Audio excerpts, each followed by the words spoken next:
The horses were sent in and the situation quickly broke down. Welcome to Watch Mojo UK, and today we're looking at some of the biggest mistakes the BBC's ever made, focusing on the more absurd or farcical blunders. Oi! Was this you, is it? Don't know what you're talking about, mate. My car, my tyres, come on!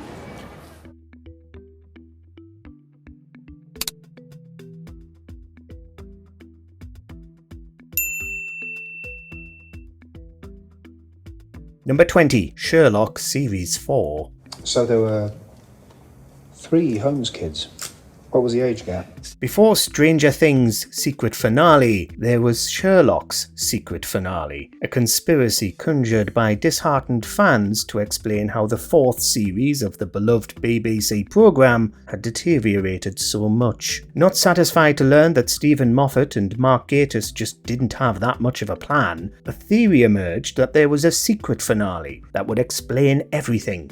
Good and bad of fairy tales, we have evolved to attach an emotional significance to what is nothing more than the survival strategy of the pack animal. In the end though, no secret episode has ever appeared. That really was the ending. The 4th series was as bad as they thought, and Apple Tree Yard was a completely different show. The mistake here was the BBC giving Stephen Moffat so much power in the first place. Mr. Moriarty, Big G. Big G means governor. Street speak. I'm a bit down with a kid, you know. I'm relatable that way. Number 19, Guy Goma. Did you not think it was a bit odd that they were trying to put makeup on you for a job interview as an accountant? There's never been a case of mistaken identity more memorable than this one, when a man named Guy Goma showed up to Broadcasting House for a job interview, only to be accidentally identified as technology correspondent Guy Cooney. So what does this all mean for the industry and the growth of music online? Well, Guy Cooney is the editor of the technology website News Wireless. Cooney was meant to be weighing in on the outcome of the Beatles court case against Apple, but was still waiting elsewhere in the building when he saw Goma appear in his place. I'm very surprised to see this verdict to come on me, because I was not expecting that. Goma muddled through, giving some surprisingly auspicious answers about the looming boom in music streaming, and became briefly famous when people realised what had happened. He didn't get the job, and years on, wants to sue the BBC for royalties. So it's a big surprise anyway. A big surprise. Exactly. Yeah. Number 18, Gorilla. It's 6:30, it's Friday the 14th of October. Let's tell you what's coming up on the programme. On this fateful day in 2016, Nicola Sturgeon was in the news once again, having been interviewed on BBC Breakfast about the SNP's attempts to force a second Scottish independence referendum. But somebody in the gallery ran the wrong visual, showing a clip of an escaped gorilla, rather than the First Minister of Scotland. We're going to be joined by Scottish First Minister Nicola Sturgeon. We'll talk to her about plans for a second referendum. Charlie State quickly apologised, while Naga Muchetti struggled to keep it together, nodding along while he made the correction. I'm sorry, we've very clearly run the wrong pictures over that particular sequence. My apologies there. We wonder what happened to the producer or the editor who made that mistake, and what Sturgeon thought about it all. The incident spawned memes of the programme mixing up Sturgeon with all kinds of people. Number 17, Stephen Doughty. I've just written to Jeremy Corbyn to resign from the front bench. As everybody knows, the BBC isn't supposed to get involved with politics. It often does, but it tries not to draw attention to itself when it does. One memorable incident where the mask came off, however, was when the Beeb's political editor, Laura Kuenssberg, orchestrated the live resignation of Shadow Foreign Minister Stephen Doughty from the Labour front bench in 2016. But fundamentally, I agree with everything that Pat McFadden said. It came immediately before that day's PMQs, leaving the shadow cabinet in disarray, with the Labour Party condemning the BBC for the way it, and Kuenssberg herself, had behaved. According to Doughty himself, he did it this way to head off the party's spin doctors, while the BBC insisted that nobody had encouraged Doughty to resign, so it was all above board. When an individual like that has been singled out for a sacking for words that I completely agree with, I think it's only the honourable thing for me to do to also tender my resignation. Number 16, Greg Wallace. I mean, at the time I just thought he's just desperate for attention. The mistake here was not investigating and sacking Wallace far sooner, since allegations about him had actually been being made for years. Though he'd already been dropped from another BBC programme, Inside the Factory, he continued on MasterChef for a while longer, until it became clear that there was an avalanche of complaints, including from many prominent celebrities. So this is what Greg Wallace said to me in a restaurant. "If you won't let me sleep with you, would you lick my arse?" However, if Wallace is to be believed, the BBC's mistake was its producers not realising sooner that he was autistic and protecting him from himself, because he now wants to sue them for discrimination. He's since reinvented himself as a personal trainer and inspirational fitness influencer. Would you like to know the truth about the stories regarding me taking my trousers down? Number 15, Nigel Farage's bank account. At the very top, Dame Alison Rose, Chief Executive of NatWest, which owns Coutts. Chief Exec that was, until this morning. Controversial as he may be, there's not actually a law in the UK that if you complain enough about immigration, you're not allowed a Coutts bank account anymore. Be as that may, BBC News' business editor, Simon Jack, was chummy enough with the CEO of Coutts that he was given a tip-off about Farage's bank account being imminently closed. The NatWest CEO told a journalist Mr Farage had his bank account removed because he wasn't wealthy enough. Documents revealed his politics was as big an issue as his paycheck. Never mind that closing a bank account because you don't like somebody is bizarre, but why were somebody's confidential bank details being discussed with a journalist over dinner in the first place? It was a baffling saga, with the BBC's reporting contributing to the scandal, and the bank ended up apologising to Farage. 4 days later, NatWest chief exec found herself sitting next to a BBC correspondent at a dinner, and the next day, the BBC report that Coutts had shut Nigel Farage's account because he wasn't rich enough. Number 14, Prince Philip. We are interrupting our normal programmes to bring you an important announcement. Apparently not learning anything from the widely panned coverage of the Queen's Diamond Jubilee in 2012, which was regarded to have been dull and badly commentated on, the BBC doubled down with its royal rolling news when Prince Philip passed away in 2020. A short while ago, Buckingham Palace announced the death of His Royal Highness Prince Philip, the Duke of Edinburgh. All television stopped on the BBC when news of the Duke of Edinburgh's death broke, with all the channels playing endless bulletins and documentaries about his life. The BBC got more than 111,000 complaints for the coverage, since it's understandable that lots of people in the UK might have wanted to watch something other than the same documentary about His Royal Highness over and over again. It is with deep sorrow that Her Majesty the Queen has announced the death of her beloved husband. Number 13, Scottish independence. The final result, 45% yes, 55% no, was clearer than most had predicted. If the gorilla mishap wasn't bad enough, 2014 saw the BBC in hot water for taking an even more blatant political stance. Scotland narrowly voted 55% in favour of remaining in the United Kingdom, with plenty of celebrities weighing in on either side of the vote. The No campaign, subdued for so long, celebrated as result after result in 28 out of 32 areas had them winning. Throughout the campaign, the BBC was widely regarded to have clearly taken a side against independence, with the Scottish arm of the corporation seeing its fair share of protesters. It was eventually determined that yes, the BBC was biased in favour of maintaining the union, with the no vote getting positive coverage and the yes vote getting negative coverage. Not so long ago, few would have believed they would do this well or come this close. Number 12, Top Gear. On a scale of 1 to 10, how thrilled are you that Top Gear is nowhere near as successful now that you're not on it? The BBC's actually made a lot of mistakes where Top Gear is concerned, including apparently not doing its due diligence about health and safety after numerous high-profile crashes nearly killed its presenters. But the clearest, direct blunder the corporation made was when it decided not to renew Jeremy Clarkson's contract after the producer punching incident. It's a hard face to pull, this one. Let me try. Clarkson was dropped and, in solidarity, Hammond and May left the show entirely. When the Chris Evans version of Top Gear was a disaster, while the Grand Tour gave the trio even greater success, the BBC had quite clearly cut its nose off to spite its face. Yeah, James and Richard always say, no, it's a shame, we wish them all the best. I don't.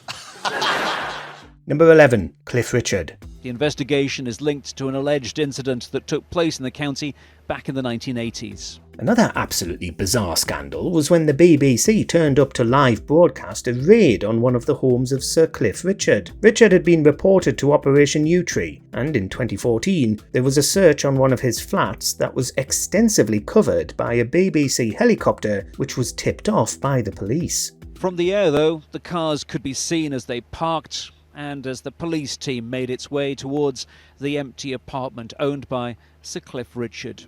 Nothing was found, and Richard soon sued the BBC for violating his privacy by covering the search the way that it did, paying £2 million in the end, though most of that went to cover legal fees. The entire situation was a complete farce, with South Yorkshire Police admitting that getting the Beeb involved was a mistake. It was incredibly emotional for me to think that after 3 years, 11 months and 4 days, it's really finally over. Number 10. Saxgate. Inappropriate and unacceptable. Now Gordon Brown joins the chorus of disapproval against Russell Brand and Jonathan Ross. If this prank call scandal had been an isolated incident, perhaps you could defend the BBC a bit more, but even at the time, it was clear that it wasn't. Russell Brand, while fronting his radio show and co-presenting with Jonathan Ross, rang up actor Andrew Sachs and made up a rude song about Sachs's granddaughter, an ex of Brand's. I said some things I didn't have water, like I had sex with your granddaughter. Brand had to resign, but so did Radio 2's controller Leslie Douglas, who later had to contend with other allegations about Brand and his professionalism, including that he'd previously urinated into a bottle in the studio. The mistake here was hiring Brand in the first place, especially considering his recent legal troubles. As far as Russell Brand and Jonathan Ross are concerned, I believe that they should not be allowed to get away with this, and I hope now that the BBC will look very carefully at their contracts. Number 9. Nick Griffin. And it's that difference, by the way, the fact that the BNP defines itself on race, which distinguishes it from every other political party I can think of. It's time for questions, with the main one being, why was the leader of the BNP invited onto Question Time in the first place? In 2009, Nick Griffin, leader of the British National Party, which has at various points proposed policies like deporting everybody in Britain who isn't white, was brought onto Question Time, much to the dismay of the public. Finally, my father was in the RAF during the Second World War, while Mr. Straw's father was in prison for refusing to fight Adolf Hitler. The BBC was again accused of giving niche far-right parties huge platforms to espouse their views, while ignoring similarly small parties on the left. In the end, though, Griffin embarrassed himself, and the entire episode ended up being a damp squib. All you're thinking of doing is trying to sort of poison politics. And yes, you are. Poison politics and poison the minds of people in this country. Number 8. Sock versus Cookie. And the new set isn't the only new thing around here. Check out this little fella. This is our brand new kitten, Cookie. He's only 13 weeks old. It was the most controversial vote the British public ever faced, before Brexit came along, when viewers were asked to choose the name of the brand new Blue Peter kitten. Voting via an online poll, producers later said that for most of the poll, the name Socks was ahead, until there was a last-minute surge in votes for Cookie. Now, you may have already heard of Cookie in the news. Cookie is the name that actually should have been given to Socks when he arrived last year. Thinking that, for some reason, somebody had fiddled with the Blue Peter cat name poll, producers overruled the public and picked Socks. The debacle actually led to resignations at the BBC, and the show was forced to get a second kitten, which they then did name Cookie, honouring the vote. That was wrong, and so today we'd like to say that we're sorry. Number 7. Milton Keynes. You know that kid, Brittany? Ah, yeah. I just see her outside. She was going through all the bins looking for food. I don't think Mam Keely is much of a shopper. As one of the UK's new towns, Milton Keynes is frequently the butt of jokes. But when those jokes came from the BBC, residents of the city weren't happy. In two 2024 episodes of EastEnders, Whitney Dean travelled to Milton Keynes to reunite with Bianca Jackson during one of her numerous returns to the programme, only for the city to be depicted unfairly, according to its real-life residents. Everyone on this estate has tried to do their bit for Keely and her kids, but as you know, there's only so much you can do. One of them accused the BBC of making it look like a slum, while an MP for Milton Keynes, Ben Everett, also got involved. He said he was going to talk to the producers and try to convince them to come back to the city and make it look nice. I know what it's like to be a kid, feeling alone and scared. But I swear on my life, I will give you everything you need. Number 6. Gary Lineker. Rishi Sunak told the House of Commons that only the Conservatives would stop the boats. In hindsight, this was extremely farcical when ex-footballer and Match of the Day star Gary Lineker, then the highest paid broadcaster at the company, was suspended for criticising the Tories on Twitter. The BBC said that it was a violation of impartiality rules for Lineker to have an opinion on his personal account, but what it didn't anticipate was a walkout from all the other sports presenters in protest. The BBC says it'll have a frank conversation with Match of the Day presenter Gary Lineker. He was eventually reinstated, only to leave for good in 2025, but not before the BBC was forced to broadcast an edition of Match of the Day with absolutely no punditry and only highlights, because all the presenters had gone on strike. Well, this morning Mr Lineker has been tweeting again, saying he would continue to try and speak up for those poor souls that have no voice. Number 5. Glastonbury. Glastonbury 2025 and the clean-up begins. But the headlines after the festival are not about the music, but about allegations of anti-Semitism. In 2025, the BBC was busy broadcasting Glastonbury Festival, as it always does. But should the Beeb be responsible for what the performers do? Especially considering the BBC isn't actually involved with organising Glastonbury. According to some, yes, because the corporation got in hot water for not cutting away from rap duo Bob Vylan's controversial set. Chanting "Free, Free Palestine" and then "Death, Death to the IDF," referring to the Israeli military, the BBC streamed the performance live from... They'd already refused to broadcast Kneecap's set, but seemed not to realise that Bob Vylan were going to be just as contentious, leading chants about Israel. The BBC eventually apologised and excised Bob Vylan from iPlayer, with the government up in arms at what had been allowed to go out on television. Broadcasting watchdog Ofcom says it's very concerned about the live stream, and the BBC has questions to answer about what procedures were in place. Number 4. Martin Bashir. The 1995 edition of Panorama Bashir fronted, in which he interviewed Princess Diana, was flawed from the start. Well, there were 3 of us in this marriage, so it was a bit crowded. It was initially obtained via complete fraud, with Bashir tricking Diana with fake bank statements. But the wider mistake was the way the BBC at large allowed Panorama to operate with so much secrecy, with the entire episode being kept hidden from the BBC's leadership by Panorama's executives. But there are mounting questions for the BBC and the journalist Martin Bashir tonight over what he did to secure his Panorama interview with Princess Diana. The royal family was so outraged with the Beeb that they started letting ITV produce the Christmas speech, and, decades on, after investigations, the corporation was forced to apologise for letting Bashir get away with it. 25 years on, Diana's brother Earl Spencer wants an apology. He introduced Martin Bashir to his sister in 1995, but says Bashir showed him faked evidence. Number 3. Paying Huw Edwards. This was Edwards after he'd been caught for receiving more than 40 photos and videos. Though he disappeared from screens in 2023, it wasn't until the following year that Huw Edwards, upon appearing in court, actually resigned from the BBC. During all of that time, Edwards was still being paid his enormous salary, despite the BBC already knowing that he'd been formally charged for making indecent images, and despite there being no chance of him ever returning to broadcasting there. Edwards claims a neurological disorder means he has no memory of viewing the images. When the papers got hold of this information, the BBC said it had asked him to pay back the £200,000 they'd given him while he awaited his court date. But why on earth didn't they sack him from the start? The BBC knew Huw Edwards had been arrested long before the public did, but kept paying him until he resigned. Number 2. The Battle of Orgreave. The police said it wasn't a picket, it was a riot. They said they'd never seen anything like it. It was the second day of violence in South Yorkshire.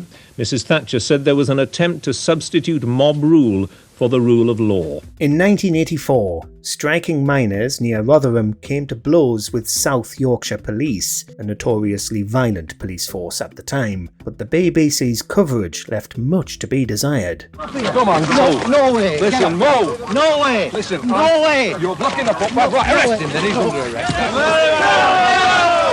The Beeb infamously played the clips out of order, showing miners hurling bricks and rocks at police officers who then charged them with their horses in response. But other people had been filming that day, including the police themselves, clearly showing that the police had resorted to violence before the miners, and the miners were only responding to being charged at. The BBC said only that it was a mistake, but not until 1991, 7 years later. The police say they were forced to charge, but the miners allege deliberate aggression and brutality as they were gradually driven away from the coking plant. Number 1. Trump versus Panorama. We're going to walk down to the Capitol, and I'll be there with you, and we fight. We fight like hell. Another mishap from Panorama. In 2025, Donald Trump got wind that an entire year previously, Panorama had aired a documentary about him, which edited together lines from one of his speeches around the January 6th insurrection. 2 separate soundbites spliced together by Panorama, making it seem like Donald Trump was encouraging violence. He decided that this edit was defamatory, and that he was going to take the BBC to court in Florida, and has most recently demanded $10 billion. In a statement, the BBC said, "We accept that our edit unintentionally created the impression that we were showing a single continuous section of the speech." Most experts agree that he doesn't have a defamation case, because the documentary doesn't seem to have ever gone out in America, the only country that could have voted for him, and also because, the BBC's solicitors argue, he won the 2024 election mere weeks after the programme had gone out. An apology, but no compensation. No reaction yet, but how's that likely to go down with President Trump, do you think? Let us know in the comments what memorable BBC mistakes we forgot.